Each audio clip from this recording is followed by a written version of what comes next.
Tonight is coding part 3, and this is the first half of coding part 3, and we're going to pick up in the Fay Brown Coding Handbook beginning on page 22 and 23.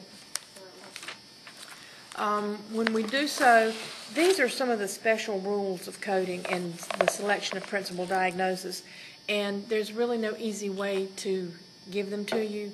You just have to read them, underline, extract. I mean, I'll try to make some of it some highlights for you, but it's not going to mean a whole lot until you actually have the circumstance and you've got to deal with it. For example, the first one, you'll see we've in the middle of the page, the circumstances of inpatient admission. Remember that the circumstances of how the patient came in and what transpired with the patient is always going to direct your principal diagnosis selection. There's no cut and dry rules. You have to look at the chart, you have to read the chart, you have to find out why they came in, what happened to them after they came in. You've got to look at their discharge diagnosis. It's really examining the whole medical record, all the documentation, before you can make a decision about what should be the principal diagnosis. For instance, the very last sentence in that first paragraph, without such documentation, the application of all coding guidelines is a difficult, if not impossible, task. You cannot code what has not been documented. And if it hasn't been documented, then it hasn't been done. Remember that rule. If it's not there, it didn't happen, and you can't make it happen regardless of the coding that you might want to do. Now, if you take a look at the second paragraph, it kind of leads you into what all these circumstances are. There are special instructions related to the selection of a principal diagnosis when a patient is admitted as an inpatient from the hospital's observation unit or from outpatient surgery. So first of all, you have to know what an observation unit is, and that's the area of the hospital that they hold you for less than 24 hours because they're just reviewing you, observing you, making sure that you are okay. And an observation unit is typically a less than 24-hour unit. Or from outpatient surgery, that surgery that was done on you other than being an actual inpatient. If you're admitted following a medical observation, for instance, you're in an observation unit to determine if your condition is getting any better and allowing you to go home, but if it worsens or doesn't improve, the physician may decide to admit you. In that case, the principal diagnosis would be the medical condition that led to the hospital admission. Now be careful with that. I might be being observed because they thought I had an MI.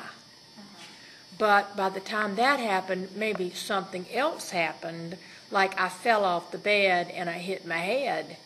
Now he's keeping me because I hit my head, not because of a possible MI. So the circumstances can change. All right, admission following a post-operative observation. So the patient's had surgery and they're reviewing them as far as whether or not they're going to need a post-op admission. All right, now the patient's undergoing outpatient surgery. They may need a post-op admission to an observation unit to monitor a condition or a complication, something that develops post-operatively. Then if the patient requires inpatient admission, the UHDDS definition applies, the condition established after study, blah, blah, blah. Admission from outpatient surgery. If you've got a patient who's there for outpatient surgery, maybe if they're having their gallbladder taken out, but immediately they have to be admitted for continuing inpatient care, then the guidelines are listed for you with the bullet marks. If the reason for the inpatient admission is a complication, then the complication is a principal diagnosis. Now stop and think. I'm there to have my gallbladder taken out, and they decide to keep me. Well, they're not keeping me because my gallbladder came out. They're keeping me because something else happened that necessitated my continued care. Because the gallbladder can be a day surgery, and lots of things can be a day surgery. All right, if no complication or other condition is documented as a reason for the inpatient admission, assign the reason for the outpatient surgery as a principal diagnosis. Now, that kind of goes against just what I said, because if you are there and for whatever reason they feel that you're not ready to go home and they can't really diagnose why you can't go home except for the surgery itself, then you have to code it as a surgery. And then finally, if the reason for the inpatient admission is another condition unrelated, then the unrelated condition is a principal diagnosis. Now that's very wordy. The bottom line is, why did you have to admit them? Was it because they had a complication? If it was, code the complication as principal. If they had another condition that was unrelated, but that's what caused them to have to stay, code that as a principal. And then finally, if it was in fact the reason that they had the outpatient surgery to begin with, then code that too. But it's not an automatic assumption that you code the reason they had the surgery. So again, in the case of the gallbladder, just because they had cholecystitis doesn't mean they have to have cholecystitis as a principal diagnosis if it was for another complication or another condition.